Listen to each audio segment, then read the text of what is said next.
नमस्कार, बुलेटिन में आप सभी का स्वागत है। मैं हूं आपके साथ सृष्टि शुक्ला। खबरों से पहले नजर डालते हैं इस वक्त की सुर्खियों पर। प्रदेश में प्याज की जमाखोरी रोकने के लिए फैसला। प्याज के स्टॉक लिमिट तय। थोक में 250 फुटकर में 20 क्विंटल रख सकेंगे। शिवराज सरकार का बड़ा फैसला। प्रदेश में पटाखों पर देवी देवताओं की तस्वीरें बैन। चाइनीज पटाखे बेचे तो 2 साल की सजा। शिवराज सरकार के कर्ज पर सवाल। पटवारी बोले 7 माह में 1,50,000 करोड़ का कर्ज लिया। प्रदेश के हर नागरिक पर 34,000 का कर्ज। शिवनी में 4 दिन से लापता बच्ची का शव मिला। बच्ची को पहले कुरकुरे खिलाए, फिर गला दबाकर जान ली। शाजापुर के सुजालपुर थाने में पुलिस की गुंडागर्दी। आरक्षक कर रहे हैं वर्दी का गलत उपयोग। वर्दी का दुरुपयोग करके सूदखोरों से दिलवा रहे हैं ब्याज। विदिशा में कुम्हारों के मन में जागी उमंग। कुम्हारों के घूमने लगे हैं चाक। मिट्टी के दियों का काम अंतिम दौर में। आप देख रहे हैं के न्यूज, खबरों का सारथी। भोपाल से बड़ी खबर आपको बता देते हैं। उपचुनाव के बाद फुर्सत के पल। भोपाल से खबर बता रहे हैं आपको। उपचुनाव के बाद फुर्सत के पल। सीएम शिवराज बीजेपी कार्यकर्ता के साथ कर रहे हैं चर्चा। चुनाव प्रबंधन समिति के सदस्यों के साथ कर रहे हैं चर्चा। प्रदेश अध्यक्ष समिति के संयोजक भूपेंद्र सिंह मौजूद हैं। उपचुनाव के बाद फुर्सत के पल।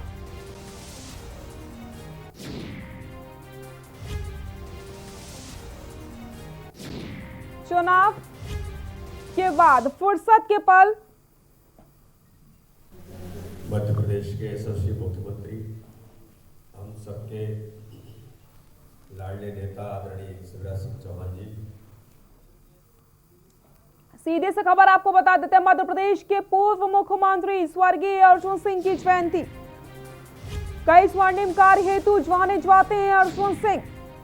सीधी रेलवे परियोजना के जनक भी कहे जाते हैं अर्जुन सिंह। पूर्व नेता प्रतिपक्ष समेत कई पूर्व मंत्रीगण भी हुए हैं शामिल।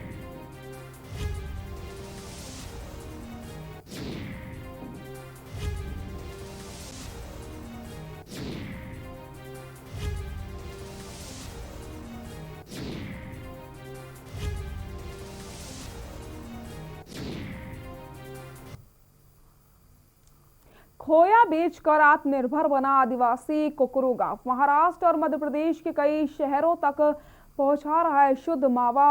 और कोरोना और लॉकडाउन के कारण धंधे में मंदी। फिर दिन रात मेहनत कर रहे हैं आदिवासी। ये रिपोर्ट देखिए।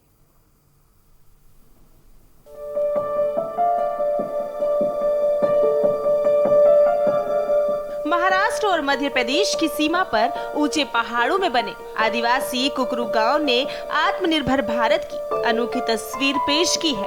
दरअसल ये कुकरू गांव मध्य प्रदेश के बैतूल जिले में आता है, लेकिन महाराष्ट्र की सीमा पर होने के कारण यहाँ के लोग अधिकतर संबंध और व्यवहार महाराष्ट्र में ही होता आया है। गांव के लगभग सभी लोग पशुपालक हैं। यहाँ हर घर में गाय और भैंसे हैं, जिससे मिलने वाले दूध को शहरों तक पहुँचाना आसान नहीं है। ऊंची पहाड़ियों से नीचे उतरने के लिए ना तो सड़कें ठीक हैं और ना ही शहरों पर पहुँचने के लिए कोई गाड़ियाँ हैं। ऐसे में गांव में जो दूध इकट्ठा होता है उसका क्या किया जाए, ये सवाल था।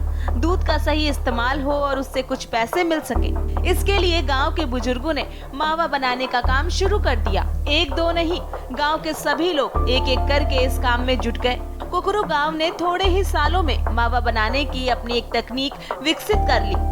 शुद्धता के मामले में इस मावे का कोई तोड़ नहीं है। महाराष्ट्र और मध्य प्रदेश के कई शहरों के मिष्ठान बनाने वाले व्यापारी यहाँ से मावा खरीदते हैं, जिन्हें गांव तक पहुंचकर उसे खरीदना पड़ता है। इस खोए की मांग एमपी के भोपाल तक है। वहीं महाराष्ट्र के अमरावती और नागपुर तक भी यहाँ का मावा बेचा जाता है। दिन भर मावा बनाकर गांव के लोग आत्मनिर्भर बने हैं, लेकिन आज की तारीख में इस धंधे में ज्यादा कुछ कमाई नहीं हो पा रही है। कोरोना और लॉकडाउन से इस धंधे में मंदी छा गई है।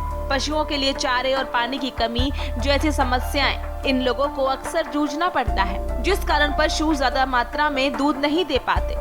दिवाली का त्योहार हर साल इन लोगों के लिए उम्मीद लेकर आता था, लेकिन कोरोना के प्रकोप के कारण लोग बाहर से खाने का सामान खरीदने से बच रहे हैं, जिसका सीधा असर इनके धंधे पर पड़ा है। हर साल की तुलना में भले ही मुनाफा होने की कोई उम्मीद ना हो, लेकिन आस लगाए बैठे ये ग्रामीण जी जान से मेहनत कर रहे हैं। आत्मनिर्भर भारत की तस्वीर बयां करता आदिवासी कुकरू गांव देश के लिए मिसाल है।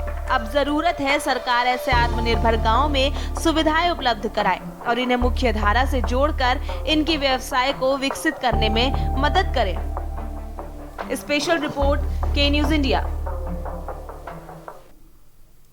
पृथ्वीपुर के सैदपुरा गांव में एक 4 साल का बच्चा 200 फीट गड्ढे में गिर गया, जिसके चलते गांव में हड़कंप मच गया। जिसके बाद मौके पर आर्मी, पुलिस, एनडीआरएफ और प्रशासन की टीम पहुंची। आपको बता दें 20 घंटे से बच्चे को बचाने की लगातार कोशिश की जा रही है। वहीं बोरिंग के सामने अभी तक 40 फीट के करीब गड्ढा खोद दिया गया है।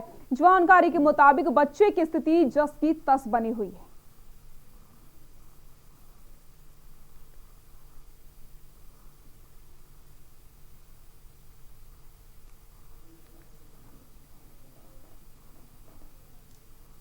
पृथ्वीपुर के सैदपुरा गांव में एक 4 साल का बच्चा 200 फीट गड्ढे में गिर गया, जिसके चलते गांव में हड़कंप मच गया। जिसके बाद मौके पर आर्मी, पुलिस, एनडीआरएफ और प्रशासन की टीम पहुंची, जिसके बाद से रेस्क्यू जारी है। इसी पर गृह मंत्री नरोत्तम मिश्रा ने क्या कुछ कहा है आपको दिखाते हैं। वहीं राहुल गांधी और कांग्रेस पर भी जोरदार हमला बोला है, दिखा देते हैं।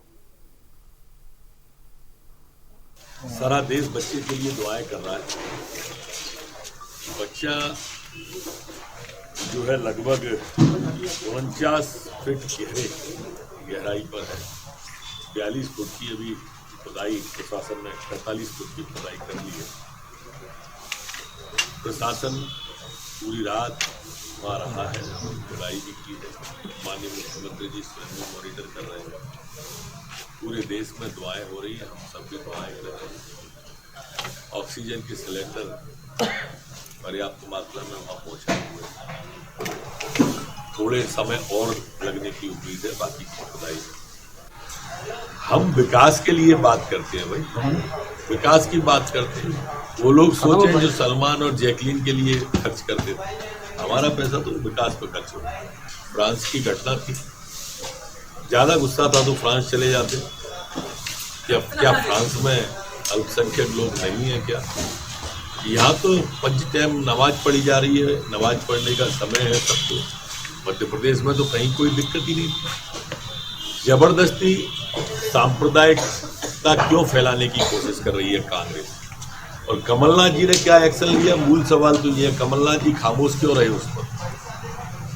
क्या वो जायज था? क्या जायज था तो बताएं, गलत था तो बताएं। फ्रांस की घटना का मध्य प्रदेश या देश से क्या लेना देना था? जब मकबूल फिदा हुसैन ने हमारे देवी देवताओं के चित्र बनाए, वो तो देश में थे, तब भी कुछ ऐसा कह देते तो समझ में आता कि सांप्रदायिक सौहार्द की कोशिश करते रहते। इसी तरह से एक बार वो सिमी के लिए बैठ गए थे धरने पर। अब इस तरह का जो कृत्य है मेरे हिसाब से तो ठीक नहीं है जो वो भोपाल में कर रहे हैं। देखो सरकार कोई बड़ी कांग्रेस से राज्यसभा सांसद और पूर्व सीएम दिग्विजय सिंह ने कहा कि हमने कल वोटिंग की समीक्षा की थी। समीक्षा में हम किसी भी सीट में पीछे नहीं है। भाजपा द्वारा प्रलोभन देने के बाद भी जनता प्रभावित नहीं हुई। वहीं बीजेपी प्रदेश अध्यक्ष बीडी शर्मा के 28 सीटें जीतने के दावे को लेकर के चुटकी लेते हुए कहा कि वे कृषि के स्नातक हैं, जिसके कारण उनसे कैलकुलेशन में गलती हो जाती है। कि केंद्र सरकार से जो जीएसटी में कंपनसेशन मिलना चाहिए वो नहीं मिल रहा है। हर प्रांत में दिक्कत है। लेकिन सिंधिया जी बोलते खजाने खोल दिए। ये खजाने में जब पैसा नहीं है तो खाली खजाने को खोलने का मतलब क्या है? कि सिंधिया जी बताएं तो कि कौन सा खजाना है जो कि शिवराज जी ने खोल दिया और जो कमलनाथ जी ने चाबी में बंद कर रखा था। भारतीय जनता पार्टी शक्ल देखकर काम करती है। जो स्थानीय विधायक यहाँ के हैं रामेश्वर शर्मा जी, उन्होंने कितनी सरकारी जमीन पर कब्जा कर रखा है, किसी ने उसकी जांच की है क्या आज तक? या नियमों को तोड़कर यहाँ के माननीय मंत्री जो हैं उन लोगों ने जो यहाँ पे नियमों को तोड़कर जो काम किया हुआ है। संस्कृति और सामाजिक ताना बाना के बीच समाज के सभी वर्गों की भूमिका रहती है। खासकर शुभ कार्यों में तो समाज के हर वर्गों की भागीदारी दिखती है। दीपों के त्योहार दीपावली पर कुम्हारों की भी भूमिका रहती है। उनके बनाए मिट्टी के दिए ही शुभ माने जाते हैं और जलाए भी जाते हैं। आधुनिकता के दौर में अब मिट्टी के दियों की चमक फीकी पड़ने लगी, लेकिन दीपावली को त्योहार को लेकर के प्रजापति समाज के द्वारा बनाए जा रहे मिट्टी के दिए एवं लक्ष्मी प्रतिमाओं का काम अंतिम दौर में चल रहा है। पारसपुर नगर के हम कुमार मोहल्ला जो कि प्रजापति परिवार यहाँ पर निवासरत है, तो जो मिट्टी से बने हुए सामान जो दीपावली में इस्तेमाल किए जाते हैं वो यहाँ पर बनाए जा रहे हैं। जैसे दिए है या लक्ष्मी जी की प्रतिमाएं हैं तो यहाँ पर बनाई जा रही। मैं कैमरामैन से कहूँगा कि वो अपने इस कैमरे में दिखाएं। यहाँ पर लक्ष्मी जी की प्रतिमाएं बनकर पूरी तरह से तैयार हैं और आगे पकने के लिए आगे जाएंगी।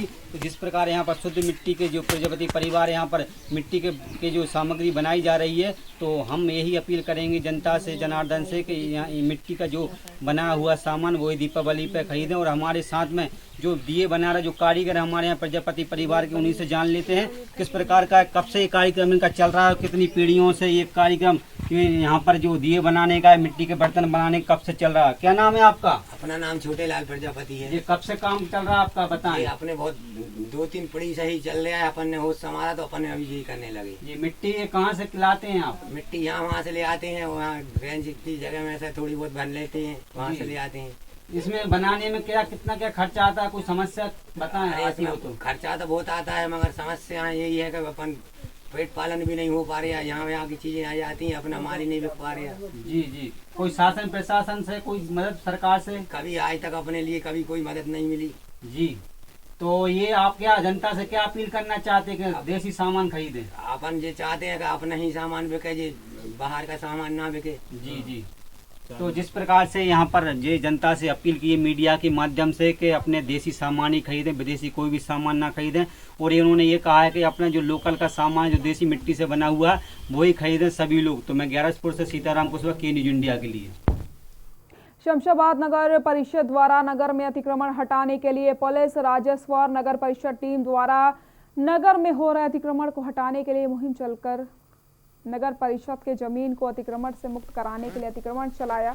वहीं नगर में प्रशासन की टीम द्वारा नगर में भ्रमण पर अतिक्रमणकारियों से अतिक्रमण की जमीन से अतिक्रमण हटाने के लिए नोटिस देकर समझाया गया। नगर के बाजारों में रोड पर सब्जी फल फ्रूट के ठेले को हटवाकर नगर की गलियों में घूमकर सामान बेचने के लिए निर्देशित किया गया है।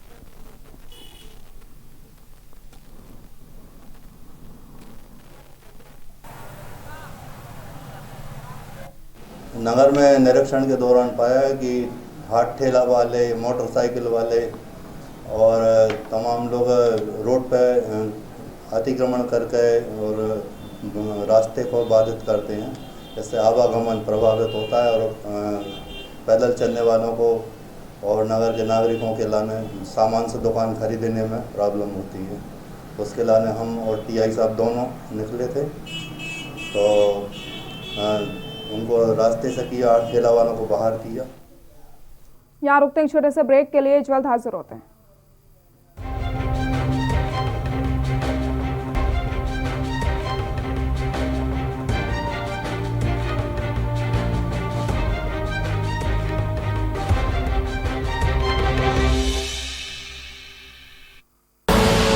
आप देख रहे हैं के न्यूज, खबरों का सारथी। फिट रहना है तो फिटनेस हेल्थ ऑयल ले आओ। You are correct. हाँ, करेक्ट होता है बाबूजी। सही बोले हैं, तो ले आइए फिटनेस हेल्थ ऑयल। खुदी को आजमाया है तो ये अंदाज आया है, खुदी को आजमाया है तो ये अंदाज आया है। तुम में भी मैं हूं, शुद्ध प्लस पान मसाला। आप देख रहे हैं के न्यूज, खबरों का सारथी।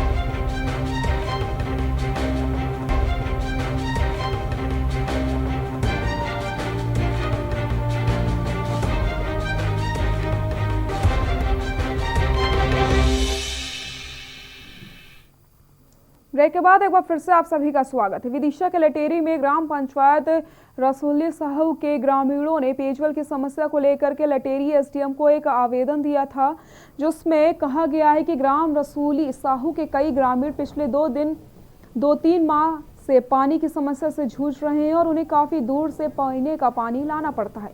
ग्राम रसोली साहू की नल जल योजना ठप पड़ी है और हैंडपंप खराब हो चुके हैं, जहां लोगों को पीने के लिए पानी नसीब नहीं हो पा रहा।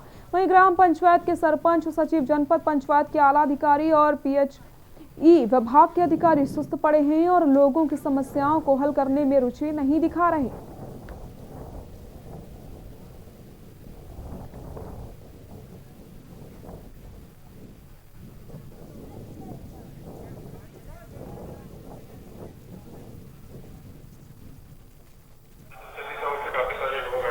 पानी को लेकर समस्या है कि इनके यहाँ जो हैंडपंप है उसमें कुछ खराबी है।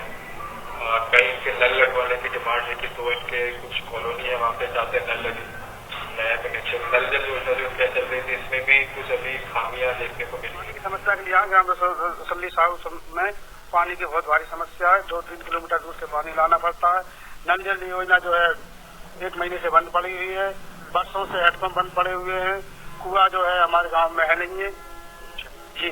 तो कभी पंचायत स्तर पर आपने शिकायत नहीं की? सर पंचायतों में शिकायत करने कहाँ जाए? आज तक 15 साल से हमारे गाँव रसोली साहब में कोई ग्राम पंचायत में मीटिंग नहीं कराई है। मध्य प्रदेश के सिवनी में 4 दिन से लापता एक 6 साल की बच्ची का शव मिला। पुलिस ने जांच के बाद आरोपी को गिरफ्तार कर लिया। पूछताछ में पता चला कि आरोपी ने पहले बच्ची को कुरकुरे खिलाए और फिर उसकी गला दबाकर हत्या कर दी। पुलिस के मुताबिक आरोपी और बच्ची के पिता अक्सर साथ बैठकर शराब पिया करते थे। इसी बात को लेकर के बच्ची की मां से आरोपी का विवाद हुआ। इस बात से आरोपी खफा हो गया था। उसने बदला लेने की सोची। बदला लेने के लिए उसने मां की, जो कि उसकी मासूम बेटी को निशाना बनाया। आरोपी बच्ची को किराना की दुकान लेकर जाता है, वहां से कुरकुरे लेकर दिए। बच्ची ने कुरकुरे खाए और उसके बाद आरोपी ने गला दबाकर बच्ची की हत्या कर दी। एसडीओपी आरएन परतेती ने बताया कि मां से आरोपी का वाद विवाद हुआ था। वह बदला लेने के लिए बच्ची को किराना की दुकान ले जाता है। उसने बच्ची को कुरकुरे खिलाए और उसके बाद वहां पर उसकी गला दबा दी।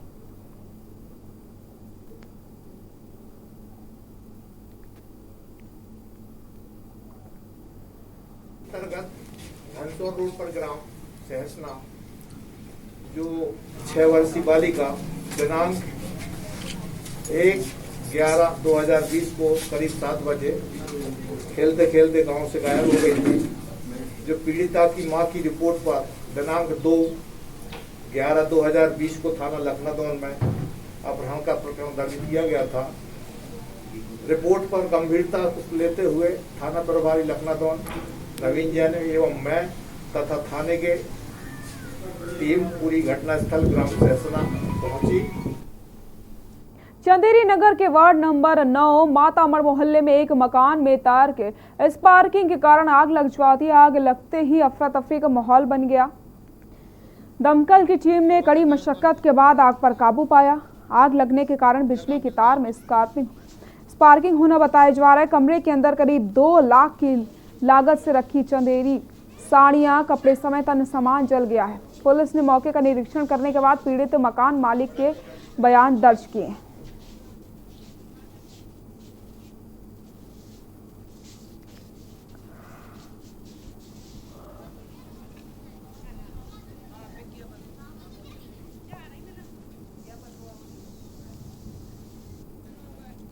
क्या नाम है आपका? ये आपको ये शॉर्ट सर्किट से हुआ, किस तरह से हुआ नुकसान? लगभग कितना नुकसान हुआ? क्या काम चलता है आपकी? क्या नुकसान हुआ आपका? कपड़े वपड़े जल गए पूरे, टीवी जल गई है, टीवी बनी हुई हमारे घर की, चंदेरी साड़ी का काम करते हैं।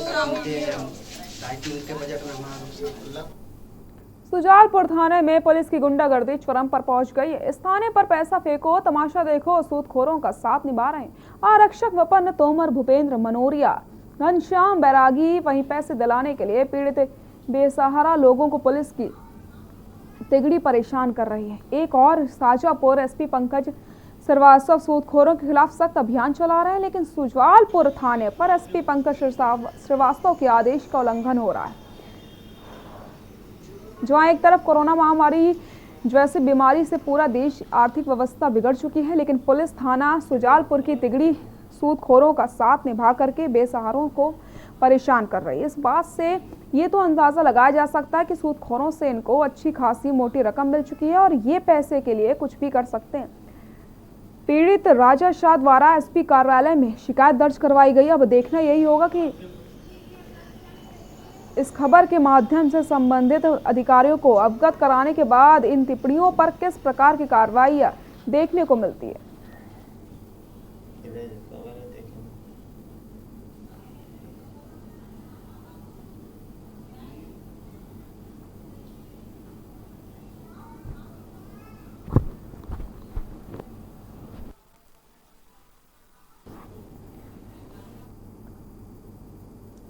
सिंगरौली जिले के जेपी निगरी पावर प्लांट में कार्य कर रहे भूपेंद्र त्रिवेदी निवासी रीवा की संदिग्ध परिस्थितियों में मौत हो गई है।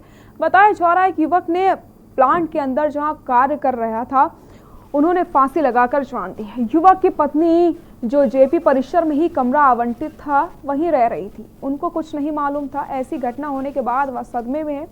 युवक के इस घटना के बाद परिवार में आक्रोश है। बताया जा रहा है कि अभी स्थानीय पुलिस जांच पड़ताल करने में लगी हुई है।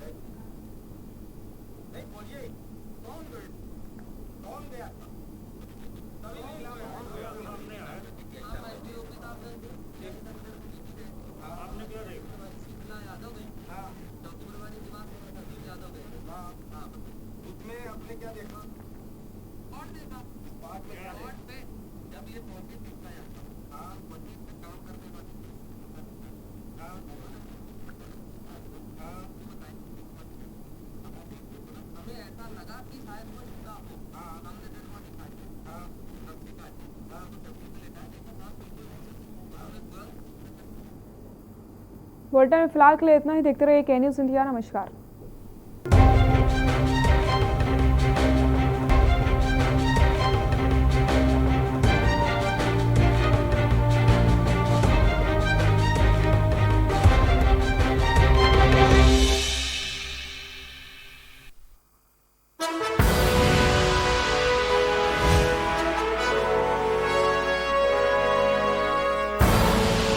आप देख रहे हैं